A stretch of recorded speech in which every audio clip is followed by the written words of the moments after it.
hoje vamos falar de um assunto que eu tenho certeza que você que está querendo engravidar vai ficar enlouquecida. Sabe por quê? Você sabe que existem alguns alimentos que ajudam nessa fertilidade? Pois é. Mas muitas vezes a gente não se dá conta que são alimentos muito fáceis da gente incluir na alimentação. Você que quer engravidar, aproveite. Doutora Liliane, mais uma vez com a gente, bem-vinda. Doutora Liliane Opperman é nutróloga e mais do que ninguém sabe o quanto que os alimentos proporcionam pra gente uma oportunidade fantástica, neste caso aqui, de engravidar. Olha, mais do que ninguém, porque eu engravidei 4 vezes. Pois é, por isso que eu disse. Na prática, ela sabe como isso funciona, né? Não, mas é muito importante.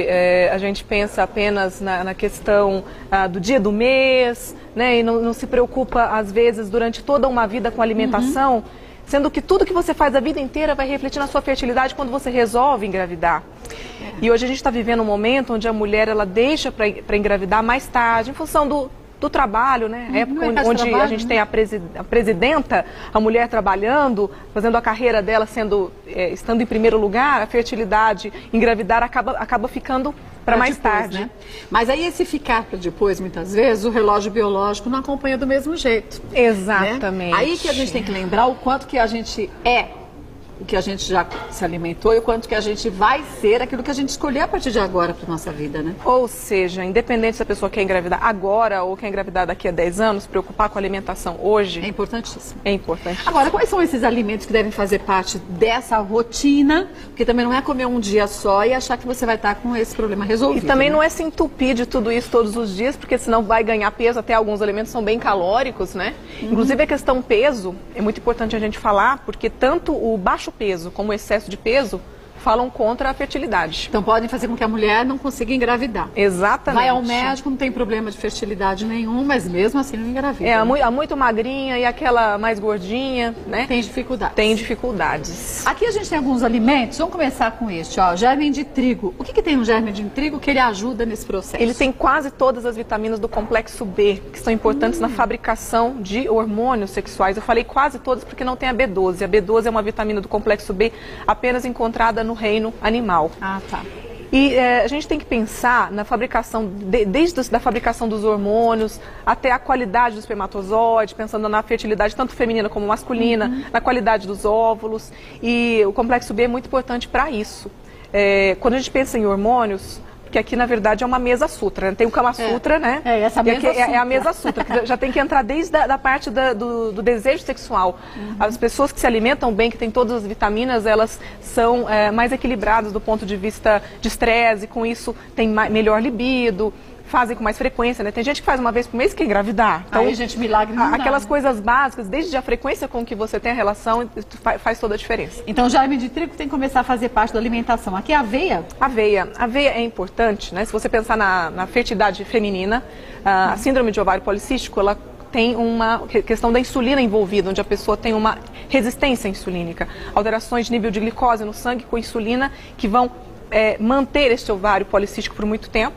Claro que alguns medicamentos anticoncepcionais fazem com que o ovário policístico fique sob controle, mas eles não tratam a base, a causa, que é a resistência insulínica, que a alimentação vem a tratar. Então a aveia, por ser um alimento fibroso, essas fibras lentificam a absorção da glicose, controla esses níveis sanguíneos e isso facilita para que um ovário policístico se trate naturalmente pela alimentação. Olha que legal, não sabia disso não. Pois é. Que bom, tanta coisa para a gente aprender hoje. Bom, temos algumas dúvidas. Você pode também aproveitar e mandar suas dúvidas, tá? mulheres@tvgazeta.com.br. Vamos para a primeira? Ó lá.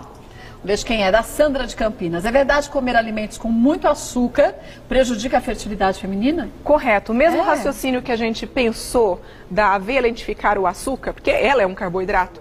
A pessoa que come muito doce, ela vai desequilibrar a parte metabólica. E desequilibrando a parte metabólica, você desequilibra também a parte hormonal. Quando você pensa numa pessoa engordando, a gordura ela não é apenas uma coisa estética, que está ali quietinha, enfeiando e atrapalhando a estética. Não, ela tem um efeito hormonal, ela atrapalha os hormônios, ela faz com que a gente desvie a fabricação de hormônios para os hormônios ruins. Isso vai ser não bom tanto para a fertilidade como até para alguns tipos de cânceres ginecológicos. É mesmo? Exato. Contribui o consumo excessivo de açúcar para os cânceres? Aliás, para tanta coisa, né? Para os radicais livres, né? Você faz um excesso de glicação. E se você pensar nos radicais livres contribuindo para o envelhecimento precoce... E a gente fala de envelhecimento, as pessoas pensam no envelhecimento da pele. Da pele não, células, é o envelhecimento das células sexuais, dos ovários, dos testículos, de tudo isso. Então, quanto menos a gente consumir açúcar branco, melhor, né? Melhor.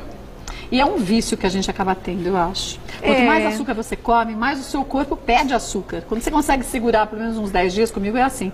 Aí parece que o corpo já vai se readequando a uma nova realidade, né? O ser humano não foi feito para comer açúcar branco. A gente foi feito para comer cereal, para comer esse tipo de alimento in natura. Então, o que acontece com a modernidade? As pessoas gastam menos energia e alimentam de coisas cada vez mais refinadas e com facilidade de liberar açúcar. Então, elas têm desequilíbrios metabólicos, hormonais, que combinam com a obesidade, fatores de risco cardíaco e a infertilidade. Mas acontece isso mesmo de um quase vício com açúcar que a gente tem? Acontece né? Sim, porque você descarrega a insulina na corrente sanguínea, ela vai exigir que você coma novamente glicose, você come mais glicose, aquilo vai te exigir novamente esse doce. E se você pensar, as pessoas elas não bebem água, né? Elas bebem café com açúcar e refrigerante o dia inteiro. Água não. Né? Mas eu não como doce. Às vezes, numa primeira conversa com o paciente, fala, não como doce, eu odeio doce. Mas eu tomo Coca-Cola o dia inteiro. Então, é açúcar puro, é xarope, né? Cada copinho, vamos pensar, um copo desse aqui são 2 colheres de sopa de açúcar. Um copo assim de refrigerante. 2 colheres de sopa de açúcar? De açúcar. Num copinho de refrigerante? Copo assim de refrigerante. Muita coisa. E quem fica num copinho só de refrigerante, quem gosta de refrigerante é o de 1 litro para cima, né? Exatamente. Faça as contas, 1 litro de refrigerante dá 8 colheres de sopa, pelo menos, de açúcar. É açúcar, hein? Fora o café, fora o açúcar de pães, de outras coisas refinadas que as pessoas comem, né, Kátia? Até molhos industrializados tem muito açúcar, né? Tudo, até no alimento salgado, a gente vai ver um molho, o molho de tomate tem açúcar, né? Tudo tem açúcar. Vamos para outra dúvida? Olha lá. Veja quem é agora. Dolores, de Minas Gerais. Gostaria de saber se algum alimento tem o poder de aumentar os hormônios femininos. Olha, se fala muito nos fitoestrógenos, né, que são hormônios semelhantes aos nossos, só que vindo da alimentação, por exemplo, da soja. Mas aí é muito a questão de você avaliar este hormônio se realmente a causa dessa infertilidade é por baixa de hormônio. Aliás, a ideia aqui não é que ninguém se trate esta infertilidade, sim, procure ajuda para descobrir se é um problema hormonal, se é um problema anatômico. Mas que faça a sua parte, né? Com a Exatamente. Aí é diferente. Então, respondendo à pergunta dela, alimentos relacionados a hormônios femininos seriam os derivados da soja. Tá. Mas para algumas pessoas também, alguns cientistas têm pesquisado, já falam que também não é para todo mundo que as coisas funcionam desse jeito, né? Exatamente. Soja, né? Por quê? Porque o hormônio nosso, ele tem um receptor que vai atuar para aquele hormônio. E a soja, ela é parecida, ela não é exatamente igual ao hormônio.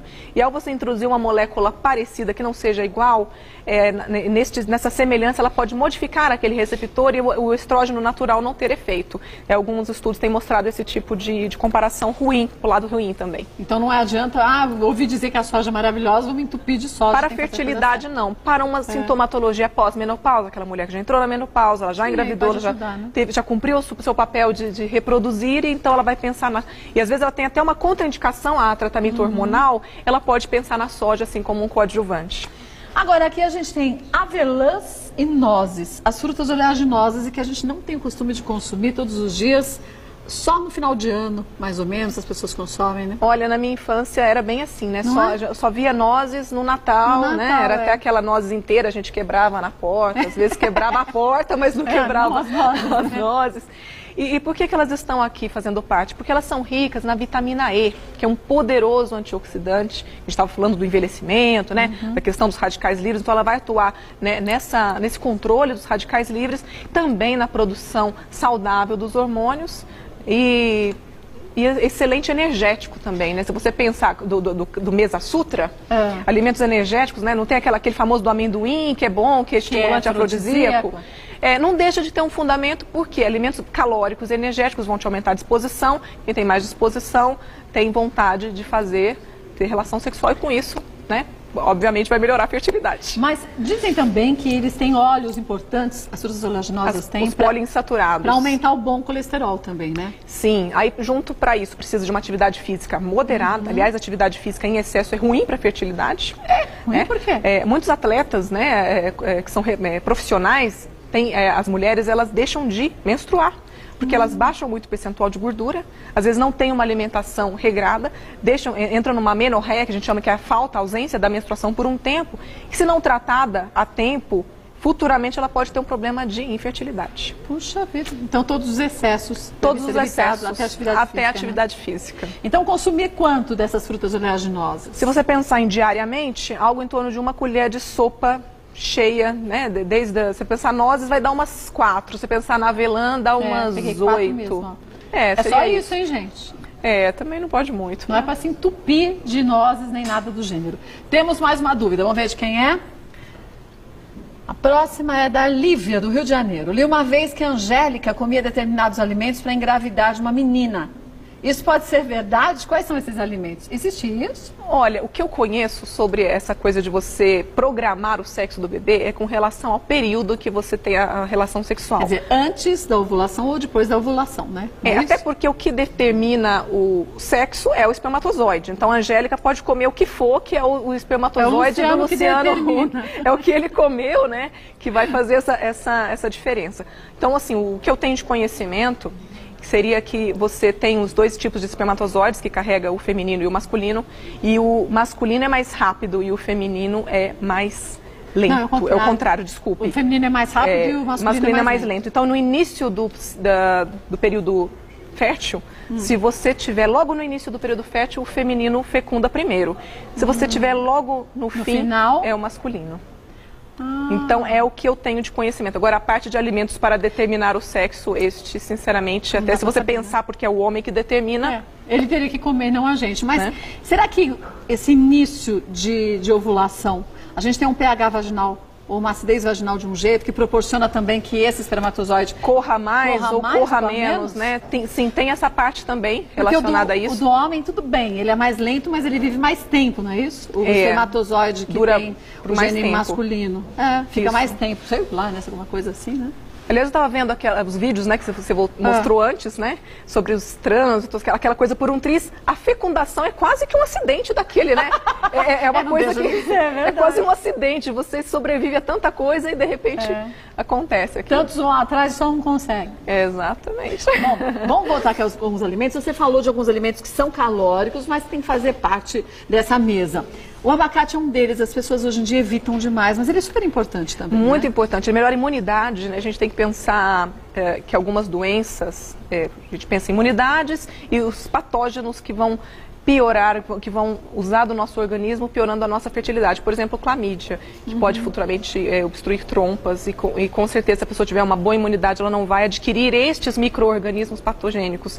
Que, aliás, numa investigação de fertilidade inicial, tem que se descartar qualquer tipo, né, desses micróbiozinhos. Então, se a gente usar alimentos que vão melhorar a nossa imunidade, então a gente vai estar menos exposta a esses agentes. A gente fica tão vulnerável, né? Que vão piorar a fertilidade. Temos mais umas perguntas, se você quiser fazer as suas, mulheres@tvgazeta.com.br, tá? A próxima é da Carla de Santos. A contagem de espermatozoides do meu marido está muito baixa e o médico falou que pode ser devido ao excesso de fast food que ele consome. Essa é uma informação correta? Essa é uma informação correta. Fast food faz isso? O fast food faz em excesso, geral, né? Você viu que o médico colocou ainda em excesso. Ele vai criar um desmetabolismo, né? Ele vai alterar as gorduras, a gordura intraabdominal, junto que quem geralmente tem essa preferência de fast food são pessoas já com aquele perfil sedentário, aquele perfil de estresse. Aliás, um grande causador de infertilidade atualmente é o estresse, junto com a má alimentação, as preferências ruins como os fast foods. Então, o médico que está cuidando desse marido, ele foi muito assertivo ao atribuir a infertilidade, não, claro, que somente aos fast foods, mas que aquilo ajudou, né? Contribuiu, que teve o seu peso, com certeza teve. E aí traz um excesso de peso, muitas vezes, né? Quer dizer, problemas de saúde severos, isso tudo a gente sabe que é prejudicial quando se consome muito fast food. Porque quando o homem, ele engorda muito, ele faz uma coisa chamada aromatização, que é você transformar parte da testosterona no hormônio feminino estradiol. Ah, é? É. E aí, você tendo menos testosterona, você vai ter uma alteração, seja na produção, na quantidade, na habilidade, né? Tudo isso do espermatozoide. E por quê? Porque houve esse desvio da testosterona, da produção dele, para o hormônio feminino estradiol, que é um hormônio que vai privilegiar no homem a gordura intraabdominal e a ginecomastia.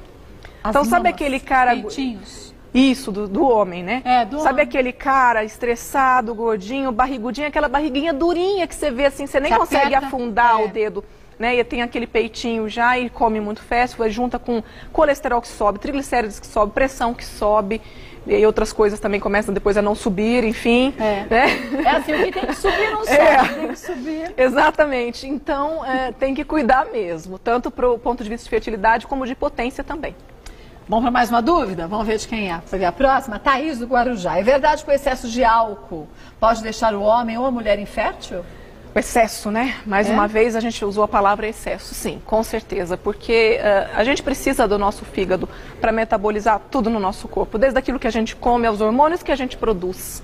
Essa harmonia dessa metabolização entre o que a gente já produz e o que a gente elimina que faz o nosso organismo ser estável, ser saudável. Se você desvia esse metabolismo para uma hipermetabolização do álcool, quem bebe muito, o fígado fica muito ocupado metabolizando aquilo e deixa de fazer o trabalho dele com a parte hormonal e com outras coisas do nosso organismo. E com certeza tem o peso na fertilidade. Sobrecarrega, né, o organismo, né? Não tem jeito, o fígado, né? Exatamente. Aqui a gente tem a batata doce. Batata doce ajuda em que aspecto? Em todos os aspectos. Em todos? Se você pensar desde da concepção, da energia, né, do nosso Mesa Sutra aqui, né, a energia, um alimento energético, riquíssimo em vitamina A, aí já entra na parte hormonal. Vitamina A é importante para a produção hormonal. Ele tem uma coisa chamada fruto-óligo-sacarídeo, que é um nutriente importante para a flora intestinal, que, estando em equilíbrio, há uma boa produção de neurotransmissores. Pessoas com neurotransmissores em equilíbrio são mais calmas com equilíbrio hormonal e indiretamente também na fertilidade. Já que você disse que o estresse é um dos causadores da infertilidade, a batata doce ajuda a combater um pouco isso, né? Exatamente. Então, pensa naquela pessoa que tira o carboidrato, elas não ficam estressadas? Aquela que não come zero carbo, sem batata, né? Então, porque faltam neurotransmissores. Quem come uma batata fica o quê? Mais tranquilinho, com bastante energia. O problema não é comer a batata, é a quantidade de batata que você come, né? E o que vai junto, né? E o tanto de sal que vai na batata, ou a forma como ela é preparada, desde frita, né? Ou aquelas mega batatas que você troca uma refeição por aquela mega batata com molhos e bacons e afins, e ainda aquela batata palha por cima, a gente já conhece bem esse prato, não posso falar aqui. Né? Então, é a forma. Por exemplo, alguns atletas até que perguntam para mim, o que eu posso comer antes de malhar? Eu falo batata doce. Cozida, assim, cozinhou, descascou, come pronta, natural. Mas quem quiser fazer uma caminhada, quem se sentir com falta de energia, pode fazer a mesma coisa? Consumir, não digo uma batata doce gigante, porque, gente, é muita coisa. Mas um ou outro pedacinho vamos pegar um pedaço antes do treino aqui, ó. Um pedaço legal. Esses dois, ó. Tá bom, hein? Né? Cozidinho, picadinho, sem sal. De energia rápida, boa, vai ter disposição. Aliás, treinar é importante. A pessoa que está ativa, não em excesso, né? Ativa, ela tem melhor flexibilidade, ela tem mais pique, mais fôlego depois para poder treinar a fertilidade, né? Tem que treinar também, né? Travada na hora, né? Quer ver? Vamos dar uma olhadinha, mais uma pergunta aqui. É da Regina de São Paulo. Gostaria de saber se o consumo de ovo de codorna ajuda no aumento de espermatozoides? Ovo de codorna faz isso? Então, o ovo de codorna, quando a gente pensa em alimento afrodisíaco, é um dos primeiros, assim, né, que vem na nossa mente, né? Desde que eu era pequena, eu já escutava falar sobre junto com aquela cerveja, com mais um monte de ovo de pata e mais um monte de outras misturas que se fazia, né? Então, pois é. Então, qual que é o fundamento científico do ovo? Independente se é o de codorna. É porque ninguém vai comer o ovo, né? Assim de aperitivo, mas o de codorna as pessoas comem. É a questão da vitamina B12, que eu estava te falando, do complexo B. E do ferro, que é muito importante também na produção dos hormônios, e com isso, com hormônios estáveis, se tem mais desejo. E também os acompanhamentos que acabam sendo bastante energéticos. E a própria mente, se você pensar algo assim, estou comendo aquilo que vai me dar um efeito afrodisíaco, o efeito afrodisíaco já começou ali. A mente da gente é muito importante. E nutrir essa mente também. Alguns alimentos têm esse poder também, né? Olha, você tocou num ponto que eu até nem estava lembrando, que a gente está falando de fertilidade, mas o trabalho mental, a sintonia de um casal, aquilo que se conversa, aquilo que se coloca para fora, desde o que eu estou sentindo, né? Porque muitas pessoas pensam que estão casadas, que o sexo é uma obrigação, assim como escovar os dentes, vestir roupa e trabalhar. E muitas mulheres se colocam nessa posição de ser, eu dependo do meu marido, eu não trabalho, ele trabalha, então eu tenho por obrigação. E aquilo acaba não sendo saudável. Então, ter um diálogo é importante, expor o que você gosta, o que você não gosta, o como você gostaria que fosse. Isso vai fazer bastante diferença também. Faz mesmo. Olha, a gente tem aqui o brócolis. Brócolis, que ação que ele traz pra gente? Importante. Olha, aqui eu vou falar uma coisa. Se algum dia alguém te der um buquê de flor, pensa no brócolis. Aliás, ele é um buquê. A gente fala deixa de ser uma flor, a gente fala em buquê, né? E se a gente usa a flor para presentear, e a flor tem aquele símbolo de algo bom, algo que nos vai trazer coisas boas, vamos pensar no brócolis como sendo assim, porque tudo que ele tem é bom. Porque todo alimento tem um lado ruim e um lado bom. Tudo que ele tem é bom. É bom. Desde das vitaminas do complexo B que ele tem, a vitamina C. Pra você ter uma ideia, olha só, 2 buquezinhos desses tem a vitamina C de uma laranja. Só 2 buquês? É que esse aqui tá pequenininho. Né? Vamos pensar 2 desse, ó, maiorzinho, ok? Puxa, uma quantidade tão pequena. E tem que comer com cabinho, o cabinho mais compridinho. O cabinho.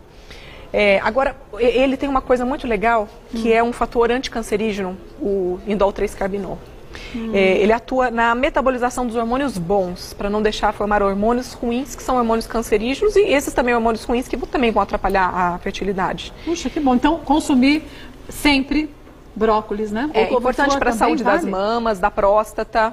Né? A couve-flor tem essa indol 3-carbinol numa concentração um pouquinho menor, né? Mas tem. Mas também tem. Bom, volto porque vamos fazer um suco também. Ok. Suco esse que vai te ajudar a ter mais saúde, facinho de fazer. Voltando à doutora Liliane, vamos para a cozinha para a gente fazer o nosso suco, doutora? Vamos. Porque assim a gente aproveita para lembrar o quanto que é importante se substituir aqueles refrigerantes, sucos industrializados, por sucos naturais. Você sempre fala isso e essa é uma grande verdade, né?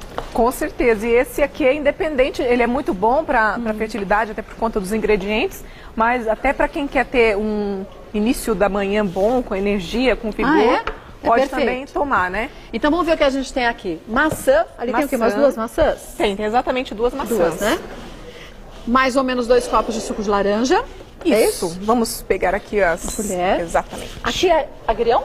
Agrião e germe de trigo. Germe de trigo? Tudo que você disse ali que seria importante, tudo que é antioxidante, né? A vitamina C, aqui você está falando de uma maçã. A maçã, ela tende a oxidar. Se coloca limão ou ela também com o limão, com a acidez do limão, interfere na absorção dos nutrientes? Ajuda. Interfere de uma forma positiva. Então. Inclusive essa maçã está aqui nessa aguinha, justamente porque para não ficar aqui exposta e não ficar escura. Então ela pingou aquelas gotinhas de limão e deixou assim de molho, né? Tá. Mas aí, enquanto eu vou fazer, eu vou te contar uma história. Que história? Uma história interessante da minha vida, de uma mulher que engravidou 4 vezes, e 2 das minhas gestações foram usando métodos contraceptivos. Você usava métodos contraceptivos? Usava métodos contraceptivos, mas acho que toda a qualidade de vida que eu procurei ter na minha vida, a boa alimentação, né, e outras coisas, fizeram com que esses métodos, sabe aquela 1% de chance? Você se encaixou nesse 1% 2 vezes? 2 vezes. Você ganhou na Mega Sena 2 vezes? Exatamente. Oh, meu Deus. Mas que método contraceptivo você usava? Um foi anticoncepcional e o outro foi preservativo, que não estourou, entendeu? Não estourou? Que não teve um fugitivo ali. Pois é, mas o que eu fiquei pensando esses dias que aconteceram nessas 2 situações? Eu praticava uma atividade física chamada dança do ventre, você já ouviu falar? Já. Por sinal, estimula também todos os órgãos femininos, né? Internos também, e por sinal, um dia eu quero trazer meu grupo aqui. Eu não vou dançar. Você dança? Eu danço, mas eu não vou. No dia que eu trouxer aqui, eu não vou dançar, não. Por quê? Vou trazer as meninas, não, porque daí eu venho aqui só de médico, entendeu? Assim. Mas você pode vir um dia de médico e o outro dia eu venho de como é que chama aquele lencinho assim que você põe, aí você não pode... Mas eu vou reconhecer seus olhos. Não, você pode reconhecer. Só não posso falar, né? Só não pode contar. E você acha que a dança do ventre faz isso também? Ela estimula os órgãos reprodutores femininos? Ela tem uma atuação desde física até a questão da cabeça da mulher que dança, né? Uma cabeça libertadora. E quando você se liberta de muita coisa, a fertilidade é algo que acontece até com, como eu falei, até com anticoncepcional, né? Mas o que você fala faz sentido, porque quantas são as mulheres que acabam não tendo problemas nenhum de saúde, de fertilidade, mas que adotam uma criança. Depois que adotam uma criança, engravidam naturalmente. Por quê? Porque já se relaxa, já tirou aquela obrigação de engravidar, aquela coisa, né? Aquele peso, né? E atrapalha. Vamos bater? Vamos bater. Vamos? Vamos então bater. aqui a gente tem suco de laranja, maçã, agrião e germe de trigo. 2 colheres de germe de trigo mais ou menos, um punhadinho de agrião. Um copo de suco de laranja e mais ou menos uma maçã picada. Vamos ver?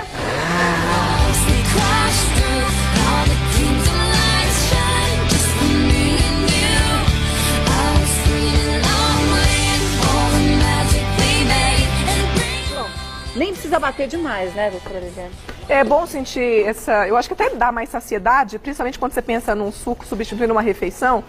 Se você coa, fica aquela coisa, né? Não dá aquela coisinha do mastigar. Então, substituir o café da manhã por esse suco é o ideal também, não? Ou substituir, depende, né? Se a pessoa estiver acima do peso, até pode pensar nisso. Ou iniciar o café da manhã com isso. Ah, mas é gostoso. É diferente, né? Não, é gostoso, porque quando eu falo diferente, eu acho mais ou menos bom. E é gostoso mesmo, porque o agrião, ele parece que tem um pouquinho de azedinho como limão. Você não identifica que é agrião. Pra quem não gosta de agrião, o germe de trigo fica tão batidinho, só dá uma textura maior pro suco. Só isso, né? Só isso. Melhora não só a parte de fertilidade que a gente está dizendo, mas melhora a pele, cabelos, intestino, da energia, da disposição. Infelizmente, a gente tem o hábito, quer dizer, a gente não, eu tomo café, mas muitas pessoas não tomarem café da manhã direito, Nossa, né? é um péssimo hábito. É um péssimo hábito, inclusive obriga a pessoa a usar de reservas energéticas não tão boas assim no período da manhã e que vem a culminar com um trabalho hormonal ruim também. Então, se a pessoa ficar muito tempo em jejum, nervosa, com hipoglicemia e estressada, pronto, o hormônio bloqueou, fertilidade lá embaixo. Lá embaixo. Olha, deixa eu lembrar você, se você quiser conhecer um pouquinho mais do trabalho da doutora Liliane Opperman, pode acessar o site, que é o www.doutoraliliane.com.br. No site, ela tem muitas matérias lá, falando sobre saúde, umas dicas legais, mas lembre-se, não adianta você pegar tanta informação assim e não colocar em prática. Nossa ideia é que você aprenda, coloque em prática, para depois colher os benefícios, né? Com certeza. Então não adianta nada. Obrigada, viu? Adoro quando você vem. Muito bom. Olha, e como a gente aprende com a doutora Liliane, né? Você viu? Ó, maçã, agrião, germe de trigo, suco de laranja. Tudo que você pode ter em casa. E além de você conseguir ter uma boa fertilidade, se você não quer ser fértil, não quer ter filhos, tudo bem, mas pelo menos você vai ter muito mais saúde através de um copo só de suco. Pode isso?